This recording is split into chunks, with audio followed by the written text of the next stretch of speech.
sistemas que son uno el olfatorio y otro el sistema gustativo.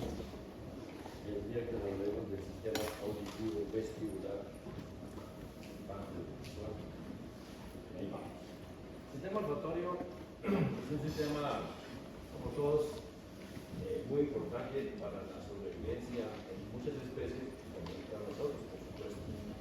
Como ustedes todos saben, está localizado en la parte superior de las fosas nasales y receptor, que llamamos la mucosa olfatoria, y toda esta información que está aquí, como ustedes recuerdan de esta imagen de tomografía, de este corte coronal, toda la mucosa olfatoria superior entonces contiene los receptores que van a detectar sustancias odoríferas que son estimulados y su información es transmitida a través de fibras que atraviesan las sensibles semideas, de la lámina que bota en los manos.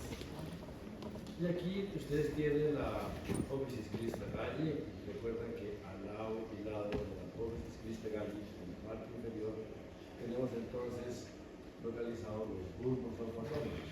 En un humano es en comparación con otras especies animales muy pequeño. A pesar de ser pequeño, nos da una gran cantidad de información.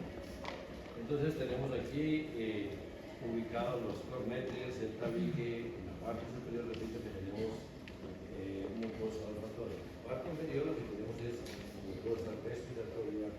Tiene como papel importante limpiar un poco el aire, que es posible, y calentarlo para que pues, sienta mucho más fácil las sustancias. Y a partir de aquí, entonces la información va a ser transportada hacia los bulbos olfatorios, repito, localizados al lado y lado de la apófisis crista galli dentro de la cavidad craneal. Estos cortes transversales de ventana ósea de TAC, entonces lo que estamos viendo es un corte superior más abajito, mucho más abajo. En esta parte superior ustedes ven aquí el tabique nasal y estas son las celdillas cerebrales que se ven así, llenas de aire, con una lámina ósea muy delgadita, muy frágil, que la llamamos lámina ósea. Ya que ustedes tienen también un corte un poquitico más abajo, hacia el nivel de la orofaringe y nasofaringe, se dan cuenta las celdillas cerebrales, igual la presencia de aire. Y en un corte mucho más abajo, pues ya no vemos nosotros las celdillas cerebrales, sino que vemos los cornetes recubiertos por mucosa, en este caso respiratoria, y ustedes ven la luz tan pequeña que deja en las fosas nasales para que pase el aire. Cualquier inflamación, cualquier trastorno aquí en los cornetes, pues es muy fácil que obstruya la vía aérea. Cualquier gripita que nos afecta mucho la vía aérea, nos afecta el transcurrir del aire y tiene un impacto también en el olfato. Seguramente ustedes han notado que cuando nos dan una virosis, una gripa, de pronto el olfato se afecta transitoriamente. Con el COVID pues se afectó en algunas personas de manera permanente. Aquí tenemos una resonancia en un corte coronal y ustedes que observan allí, que ven, observan, ¿qué les parece? Les ayudo, este es el cerebro, ¿no se acuerdan? Los ojos, los mentes, ¿qué le ven? ¿Qué dicen? ¿Qué le observan allí? ¿Esto qué es? ¿Cuáles? Los maxilares, muy bien. ¿Qué color tiene? Negro, que es puro aire, ¿de acuerdo? Aquí tenemos las celdillas cerebrales en esta parte, si las ven ahí. Negras, porque es aire. Ya que ustedes las ven de color blanco, o sea que tiene que líquido. Entonces tiene una sinusitis esmoidal. Seguramente el olfato nos alcanza a afectar a nuestra persona. En realidad, esta es una imagen de un paciente que se hizo un estudio de sueño y le generamos apneas cuando se acostaba en un lado, y luego del otro lado, ni siquiera boca arriba, y al mirarlo se le encontró que tenía esta sinusitis crónica ahí obstruyendo la vía aérea. Pero ¿qué funciones tiene el sistema olfatorio? Pues se han descrito algunas, seguramente hay muchas más, pero para resaltar algunas de ellas, pues es importante en la alimentación. A todos nos ocurre que si vamos a comer y la comida huele rico, pues nos aumenta el apetito y comemos mejor. Si la comida huele feo, tal vez no comemos, tal vez no. En muchas especies animales es un factor muy importante, juega un papel muy importante en la reproducción a través de las feromonas que se producen. Entonces, las animales que se reproducen, ustedes las van a hacer como perritas. Se dan cuenta que cuando están en celo llegan perros de todas partes, no invitados, y llegan de ahí, una atracción.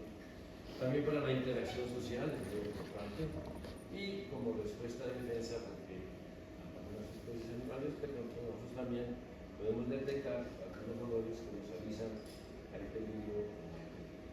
Entonces, es un sistema que cumple una diversidad de funciones, digamos que hoy importante olfato como tal, como guía olfatorio.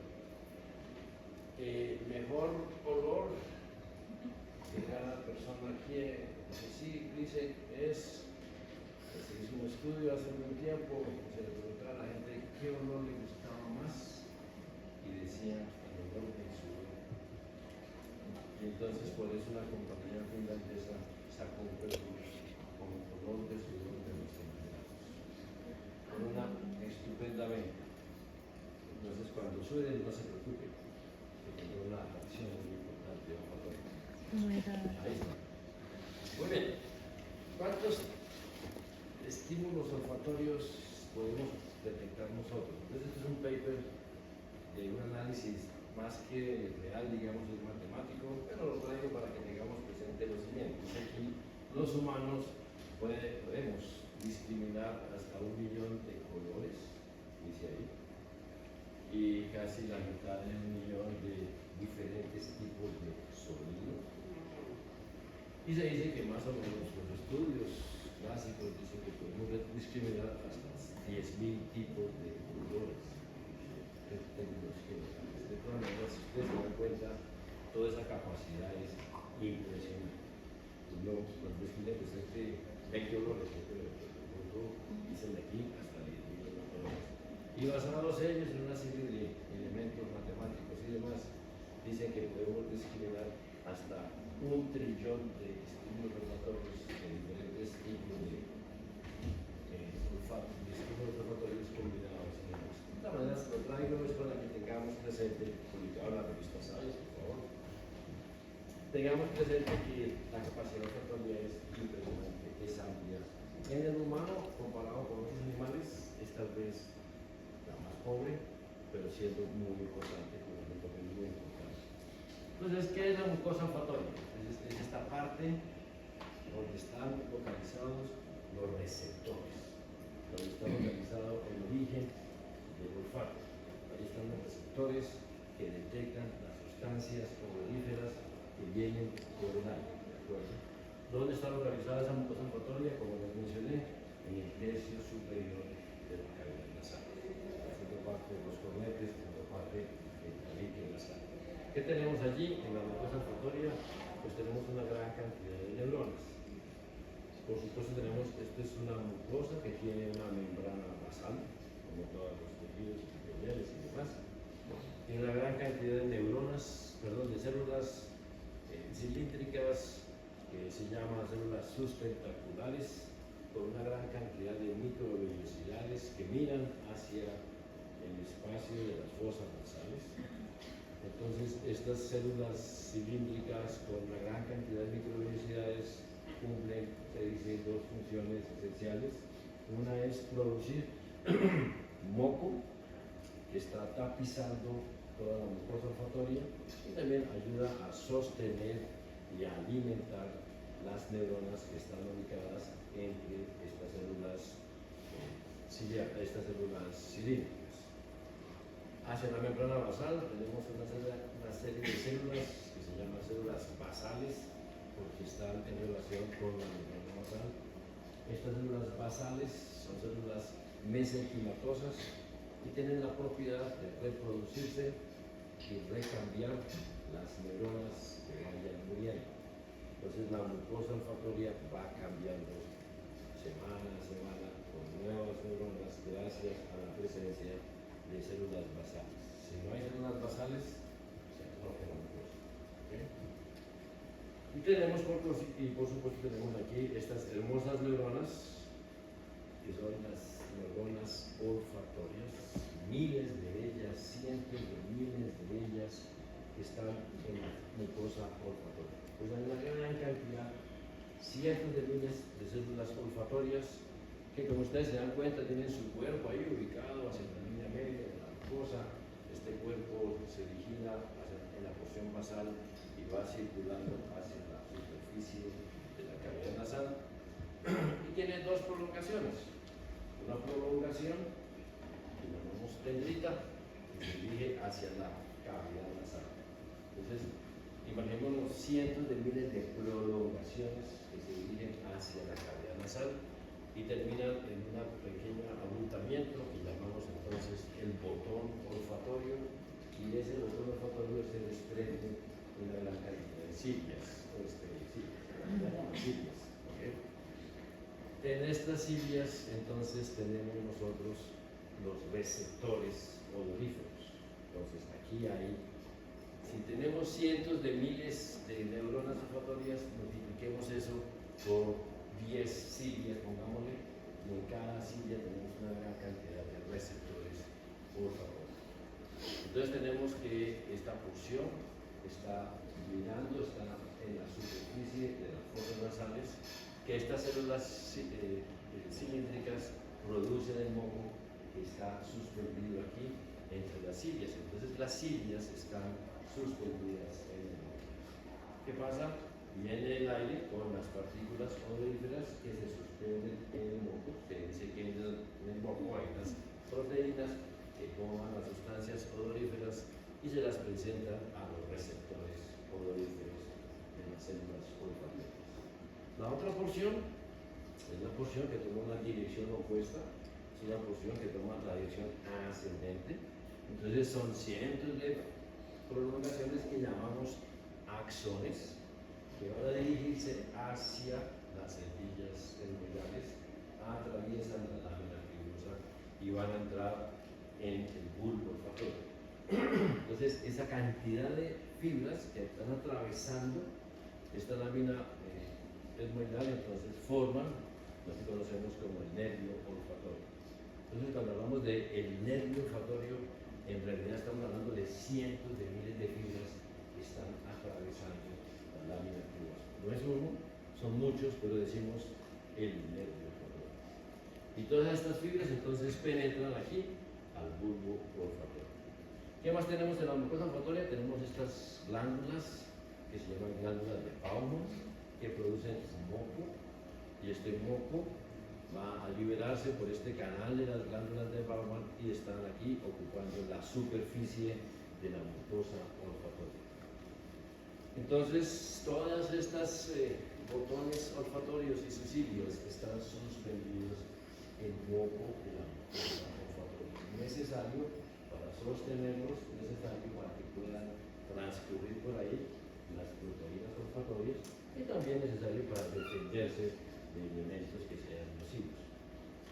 Entonces, visto así, sencillamente observamos, aquí sería el Wömer, entonces van atravesando y van llegando aquí al bulbo olfatorio. Las fibras que van de una fosa nasal terminan en el bulbo olfatorio del mismo lado y las de la otra fosa nasal en el bulbo olfatorio del lado opuesto. Este es el tamaño de nuestro bulbo olfatorio en comparación con el volumen de nuestro encéfalo. Este es el tamaño del bulbo olfatorio de una ratica en comparación con el encéfalo de la ratica. Mejor, con el cerebro, pongamos aquí, cerebro aquí. Si se dan cuenta, pues es ridículamente pequeño. Así somos y tiene una gran cantidad de funciones. Aquí hablan de las áreas olfatorias para la percepción del olfato y ustedes ven que los humanos somos como los más pobres, siendo muy ricos, ¿okay?, en receptores. mientras que estos perros pues, son cazadores de una mayor población de receptores. Comparados como con la ratica y el gato, el perrito pues, les lleva una ventaja impresionante. Además que estructuralmente, como se han ustedes cuenta, pues la diferencia es marcada. Muy bien, entonces se hablaba de eso, el nervio olfatorio, llegaba al nervio olfatorio y de ahí se formaba la cintilla olfatoria y se iba para el cerebro y quedaba la cosa así como descrita. Hay mucha gente que ha venido trabajando en el olfato y esta es una imagen hermosa de una microfotografía de microscopía electrónica donde ustedes ven el botón que les mostré y las cilias, uno de cientos de miles. Imagínense ustedes aquí una cantidad de receptores suspendidos ahí, listos para interactuar con las sustancias odoríferas que están circulando de manera continua en el aire. ¿De acuerdo? Y aquí ustedes tienen desde la drosófila a la mosquita, miren ustedes la cantidad de cilias que pueden tener. Entonces esto es una mosquita, no sé si ustedes habrán tenido la posibilidad o la oportunidad de ver cómo, por ejemplo, las hormigas higüímicas ponen un poquito de dulce ahí. No hay ni una hormiga, sobre todo en tierra caliente, no hay ni una hormiga, ponen un poquito de dulce y aparecen 100.000 y uno sabe de dónde viene y eso es puro olfato. Me acuerdo mucho en la Fundación Santa que teníamos antes, la parte de sueño, estaban las alcobas, estaban contra un prado y una cosa muy bonita. Y de pronto la gente que iba a hacer un estudio de sueño traía comida, la dejaban ahí. ¿A dónde? La ciudad de Bogotá. Me refiero a la altura, no por ciudad sino por altura. Dejaban la comida. Y a las 2 de la mañana llena de hormigas. Llena de hormigas, 2 de la mañana. Eso es puro olfato, ¿ok? Muy bien. En el año 2004 se ganó el Nobel, ¿cómo se llama? El premio Nobel estos dos autores porque descubrieron, describieron y analizaron la organización de los genes que producían estos receptores. E hicieron un hallazgo también muy importante. Entonces, como dice ahí, descubrieron los receptores, descubrieron también, descubrieron los receptores odoríferos y lo más importante, o sea, eso es muy importante, lo hicieron antes, como 15 años atrás, pero posteriormente lo que encontraron fue la organización de esos receptores. Y pudieron establecer que todas esas neuronas olfatorias, sus receptores están organizados en la mucosa y en el bulbo olfatorio de manera genéticamente organizada. Entonces, se hizo un mapa que permitió ver la organización que tiene las neuronas que llegan al bulbo olfatorio. No es que llegaron así todas igual, sino que llegan de manera genéticamente organizada o organizadas por receptores. Y una cosa importante que ellos señalaron fue que para la estimulación del receptor olfatorio se utilizaba la proteína G. A diferencia del gusto, aquí solamente se utiliza un transductor intracelular. En el gusto pues, se puede hacer por canales de sodio y ya aquí toca, pues se hace a través del test. Entonces, ¿qué describieron ellos? Uno, primero, que el odorante hacía contacto con el receptor odorífero, se utilizaba la proteína G, se producía una cascada intracelular que permitía la entrada de sodio, de calcio, la salida de cloro y se activaba la membrana de esa neurona que llevaba el impulso nervioso hacia el bulbo olfatorio. ¿Okay?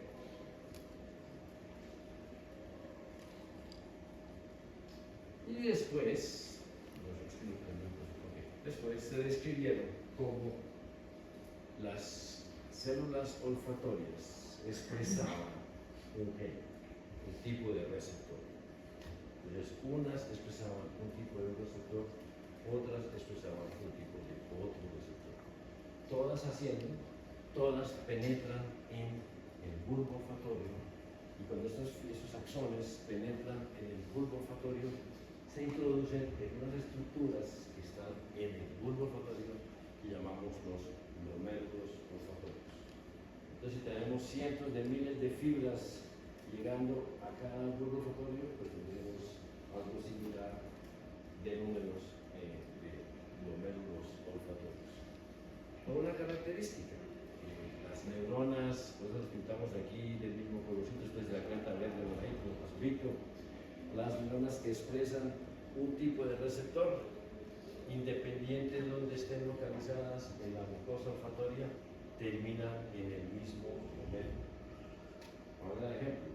Las que expresan el receptor tipo 1, entonces digamos que sean las amarillas, todas terminan en un glomérulo que solamente recibe cuando solamente llegan neuronas que expresan el receptor tipo 1. Las que expresan tipo 2, digamos que sean las azules, todas ellas llegan hacia los glomérulos que solamente reciben neuronas que expresan ese receptor. Entonces, de esa manera, que fue la hallazgo que tenemos, esta gran cantidad de glomérulos olfatorios, inmensa cantidad de glomérulos olfatorios, están organizados genéticamente.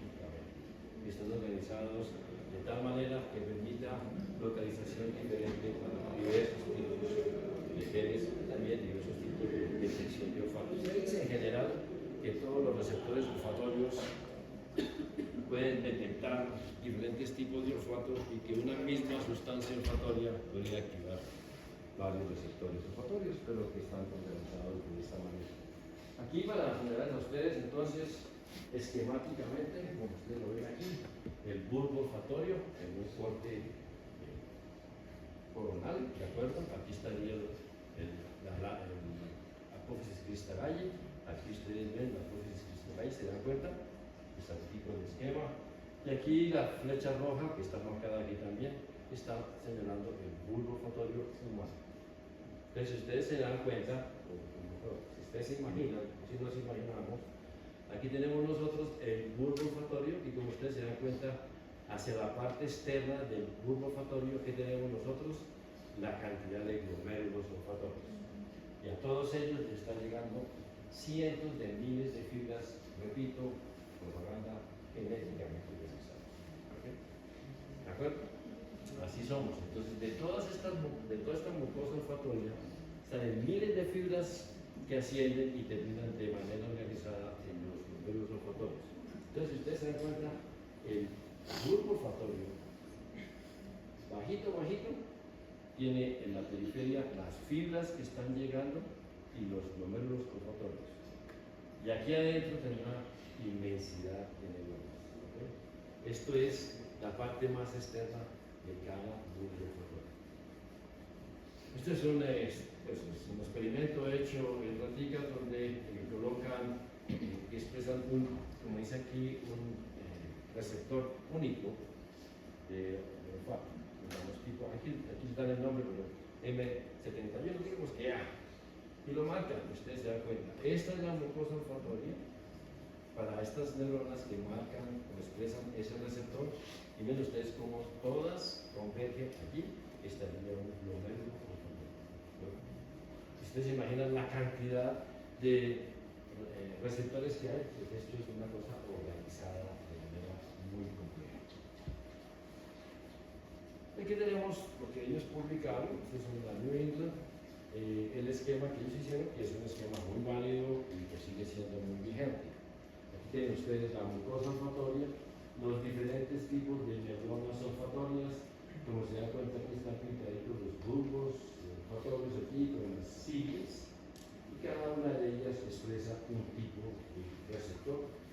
Y como ustedes ven, pues todas ascienden, atraviesan la lámina fibrosa, pero van a terminar en glomérulos olfatorios que reciben solamente neuronas que expresan el mismo tipo de receptor. De esa manera están organizados cientos de miles de glomérulos olfatorios. Entonces a los glomérulos olfatorios le llega, aquí se ponen dos ejemplos, a este glomérulo olfatorio y a este le llegan las neuronas que provienen de la mucosa olfatoria, repito, para que quede claro, que expresan el mismo receptor. ¿De acuerdo? Pero al glomérulo olfatorio también le llegan otras neuronas, otras prolongaciones de otras neuronas.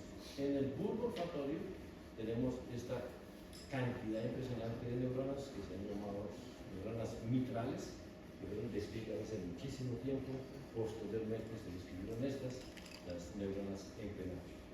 Como ustedes se dan cuenta, las neuronas mitrales y las neuronas en penacho hacen sinapsis con diversos tipos de glomérulos olfatorios.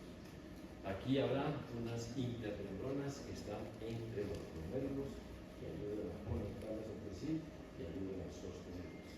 Y como ustedes se dan cuenta, los cuerpos de esas neuronas varían en posición dentro del bulbo olfatorio. Y aquí tenemos nosotros entonces más cercanos a los glomérulos los cuerpos de las células en penacho y un poquito más lejos los cuerpos de las células mitrales. Todas ellas, como se muestra aquí, los axones de ellas se van a ir hacia atrás, digamos, a formar los tractos, cintillas olfatorias. Entonces, de esa conexión, de esa interconexión que hay aquí con los glomérulos, salen las fibras que forman la cintilla olfatoria derecha e izquierda. ¿De acuerdo?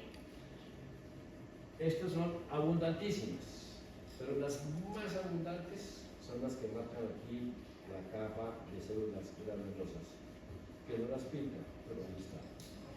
Son las más abundantes. Estas son muchísimas, las otras son eso a la quinta parte, a la quinta, ¿no? ¿De acuerdo?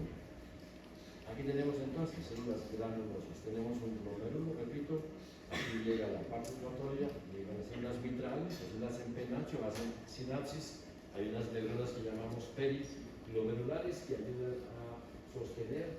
Algunos dicen que estas células periglomerulares son astrocitos, como dicen que son neuronas unificadas, en fin, están allí ayudando a sostener, a interactuar también. Y aquí están esta gran cantidad, trillones de neuronas granulosas que se encargan de interactuar con las células vitrales y las células en penacho. Son las que regulan la función de esos grupos de neuronas. Estas neuronas solamente se encuentran dentro del bulbo olfatorio. Hace unas décadas para atrás fueron descritas y se describió por primera vez que había sinapsis dentro de dendríticas. Eso no se aceptaba antes porque era relación con algo, nunca una dendrita con otra dendrita. Y aquí por primera vez se describieron sinapsis dentro de dendríticas, hallazgo muy importante, y estas son trillones.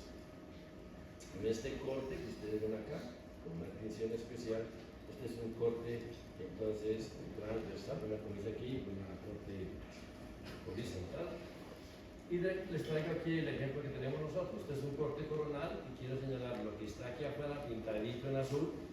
Entonces corresponde a la llegada de los nervios y a los glomérulos que están ahí alrededor. Y si ustedes se dan cuenta, aquí adentro estaría toda esta superficie en unas interneuronas y la capa roja que ustedes ven aquí, que estaría por aquí en la mitad, corresponde a las células mitrales. Y la capa verdecita, la amarillita, son las células granulosas. Como se da cuenta, son trillones de neuronas, de interneuronas, que interactúan con las células mitrales y las células en penacho. Entonces, la actividad aquí en el bulbo olfatorio, así sea chiquita, es inversa. Entonces, ¿qué tenemos en resumen? Tenemos nosotros las células olfatorias que se dirigen a glomérulos olfatorios específicos para cada receptor. A cada glomérulo olfatorio le llegan fibras dendritas que provienen de células vitrales, células en penacho que hacen interacciones. Aquí hay unas células periglomerulares que interactúan allí con estos receptores y, como les mencioné, las más abundantes, que son interneuronas moduladoras de la actividad de estas otras dos anteriores, son las células granulosas. Como ustedes ven en este esquema, super esquema, solamente salen los axones de las neuronas mitrales y de las neuronas en penacho. Salen allí después de haber hecho una gran cantidad aquí de interacciones.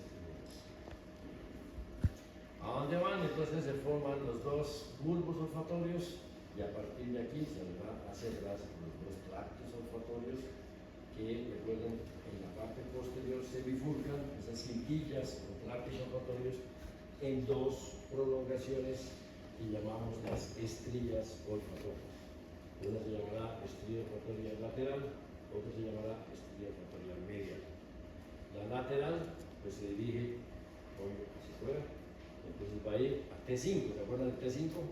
Que tiene el lúpulo del hipocampo y el giro para el hipocampo. Y la medial se dirige hacia la cara medial del hemisferio, y también se dirige, tiene fibras que toman la comisura blanca anterior, atraviesan la comisura blanca anterior y terminan en la cintilla olfatoria del lado opuesto. Entonces la comisura blanca anterior, además de unir fibras, además de unir circunvoluciones temporales que uno tiene de un lado con el otro, es el sitio donde pasan fibras olfatorias de una cintilla olfatoria al lado opuesto y viceversa. Se describe aquí en el humano, pobremente visualizado, en otras especies muy bien, un núcleo que se llama núcleo olfatorio, lo llaman así, núcleo olfatorio anterior, muy poco como lo llaman, que es el sitio donde terminan acá y acá las fibras olfatorias del lado opuesto. En el humano es muy pobremente descrito.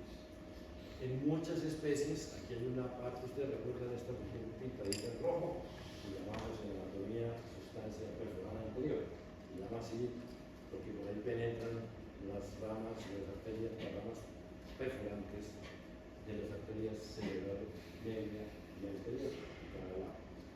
En muchas especies existe también esta sustancia perforada anterior, pero hay un complejo nuclear olfatorio que se llama tubérculo olfatorio.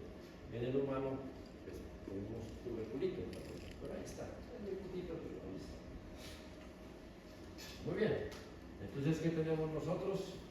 Tenemos aquí bulbo olfatorio, si ven muy de pequeño, pero es una maravilla, ¿entienden? Es una maravilla. Cintilla olfatoria con las dos prolongaciones, las estrías olfatorias. La estría olfatoria lateral, en el humano es tal vez una de las más importantes, se dirigen sus fibras hasta terminar aquí, en esta región, en T5.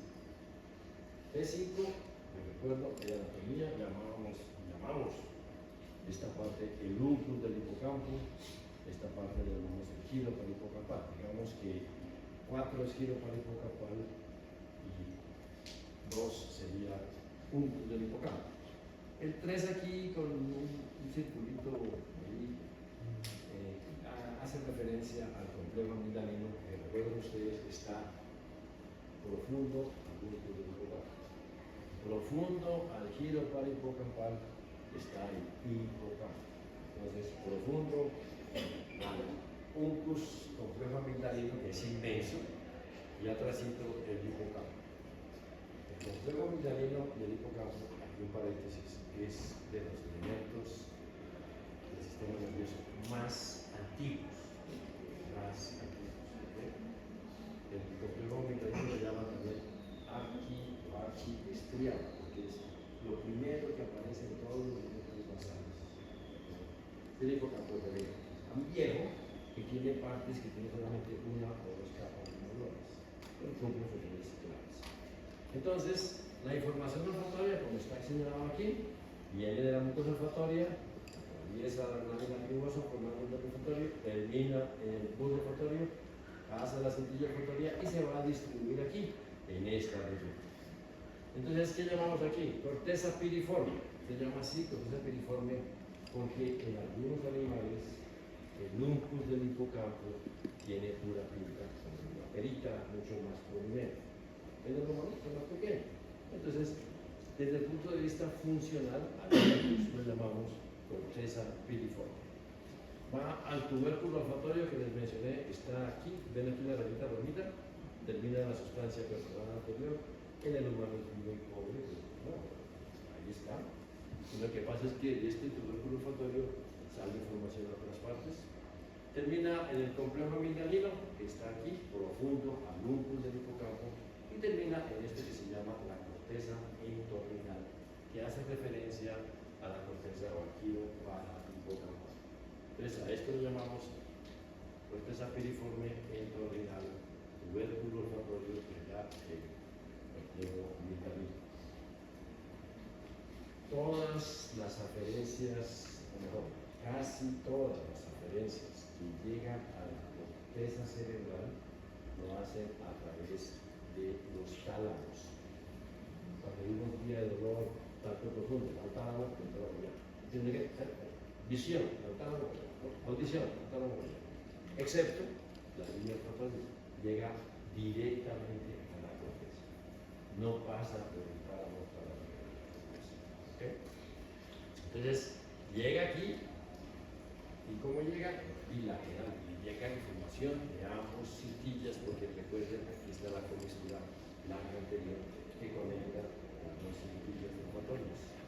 Entonces, de esta región, de estas partes que hemos señalado aquí, salen referencias. ¿A dónde van? A una gran cantidad de partes. Unas van al tálamo, y del tálamo, recordemos, van a una gran cantidad de estructuras.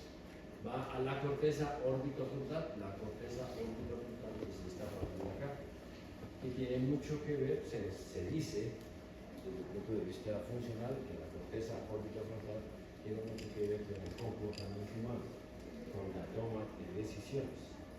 Una toma de decisión sencilla es: tengo hambre, me huele a grito, un pan francés saliendo del horno, por favor, se lo come uno, toma la decisión, que come un pan francés. Y eso, pues es una decisión normal, no es medicina.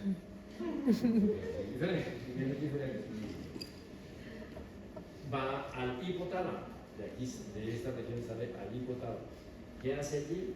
La gran cantidad de respuestas viscerales que tienen que ver con secreción a nivel gástrico, intestinal, saliva, taquicardia, bradicardia, aumento de la respiración, lo que sea, de acuerdo al estímulo olfatorio.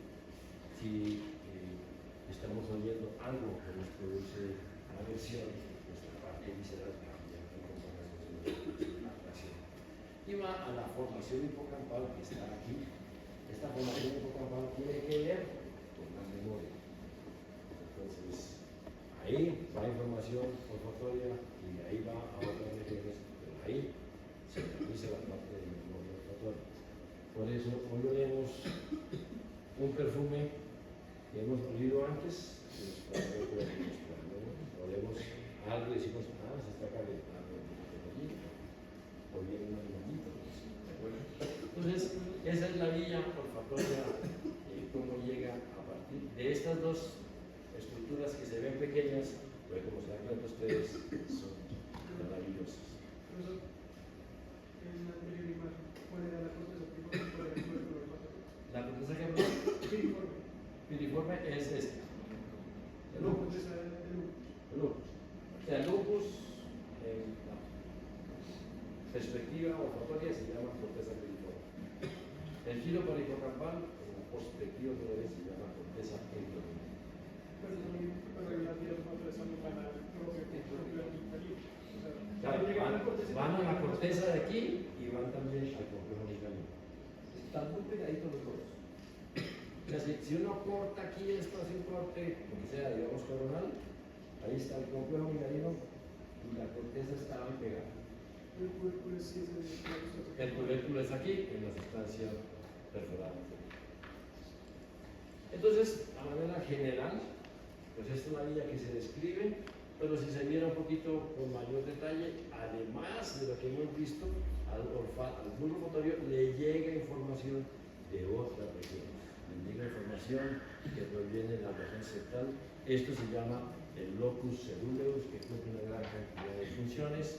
Del hipocampo, perdón, del hipotálamo, del tálamo también está llegando información. Entonces, es una estructura que recibe información olfatoria fundamentalmente, que hace interacción con otras aferencias que le están llegando y que envía información a donde hemos señalado. Digamos que clásicamente eso es la descripción de la vía olfatoria. Se describe, sí.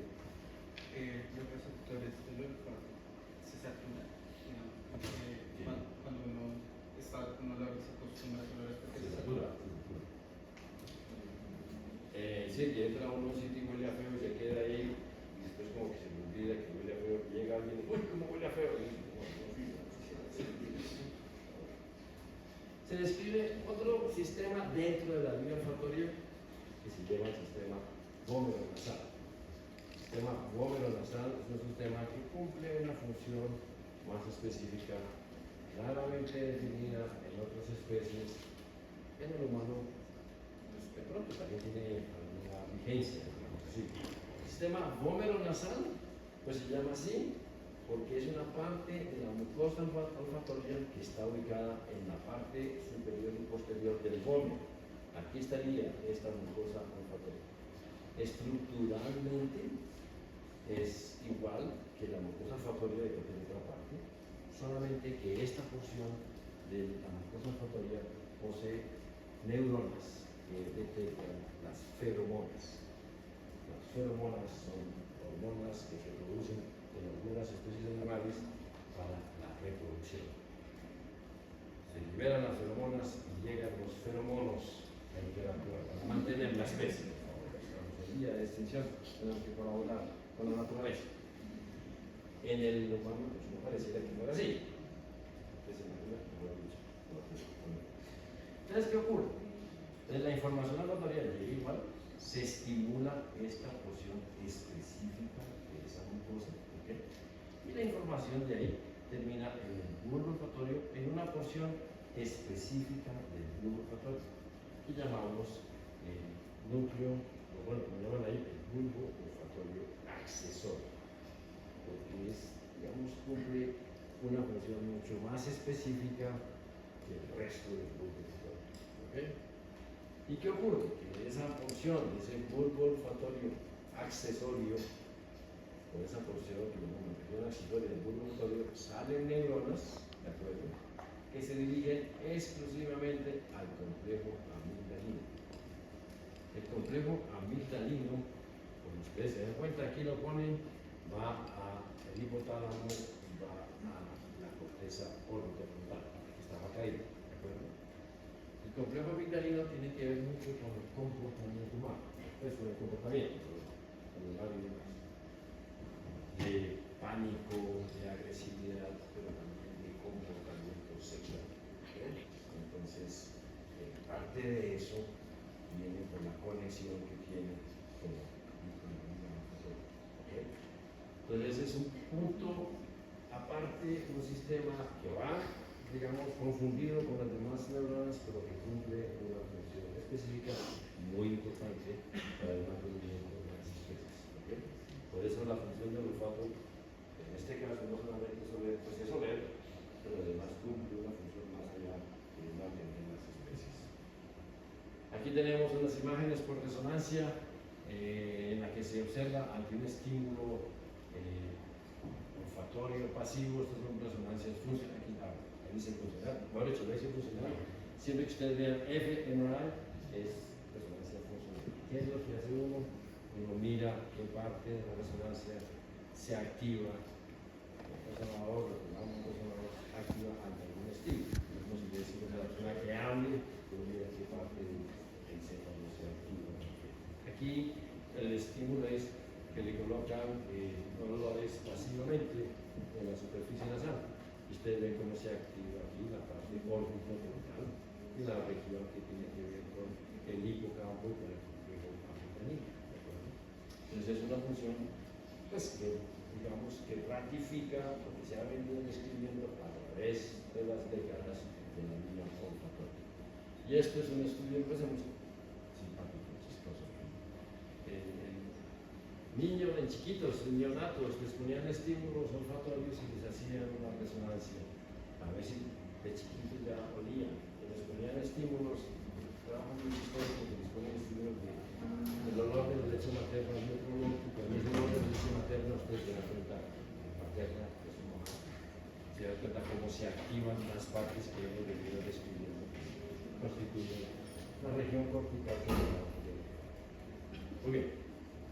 Y esto es, miren ustedes, sabiendo ustedes que es el, miren aquí, el bulbo olfatorio se dan cuenta. Entonces, esto es una disminución en el volumen del bulbo olfatorio en personas que han tenido una infección, generalmente una infección viral. Con el COVID se produjo destrucción del bulbo olfatorio en una gran población. Uno de los síntomas que daban era anóxido, la pérdida de olfato. pero hay gente que y esto es pérdida del olfato, pues de la olfatoria postraumática. Y eso se ve, es más o menos. En un accidente de tránsito, se rompe la lámina aquosa, se destruye la mucosa olfatoria y no se recupera. Poco a poco, de pronto la persona empieza como a ver algunas cosas, pero en realidad no hay una buena recuperación. Y este es un paper muy interesante. Ustedes lo ven ahí, claro. ¿O no? Obvio que saca. Este es un trabajo que yo vi el que dije, está simpaticísimo, ¿qué será? Y entonces esto es por qué los perros y su sistema olfatorio puede detectar varios tipos de cáncer. Y entonces hay perros, todos los organismos, que detectan diferentes tipos de cáncer. Los primeros que se usaron, los entrenaron, fueron perros con melanoma. Y detectaban el melanoma, pero los operaban a la persona y el perro seguía ahí oliendo y ladraba y tal, y miraban más, ahí estaba el melanoma. Y después, para pacientes con hipoglicemia, y en neurología se usó en las ultracases, se usaban perros que detectaban cuando a una persona le llevaba una crisis convulsiva. Entonces, cuando la persona el perro se agitaba, y la persona con epilepsia pues, se sentaba y no tenía nada. Son perros perfectamente entrenados, como el perro que acompaña al ciego. Pero lo interesante ahí es la interacción que tiene el perro con la persona. Algún tiempo hubo un programa de cómo entrenaban los perros para acompañar a los ciegos. Un entrenamiento serio. Y después se los llevaban a la persona ciega a la que le leyenda a ese perrito. Y hay veces que el perro lo hacía como la ciega. Perdido todo su trabajo.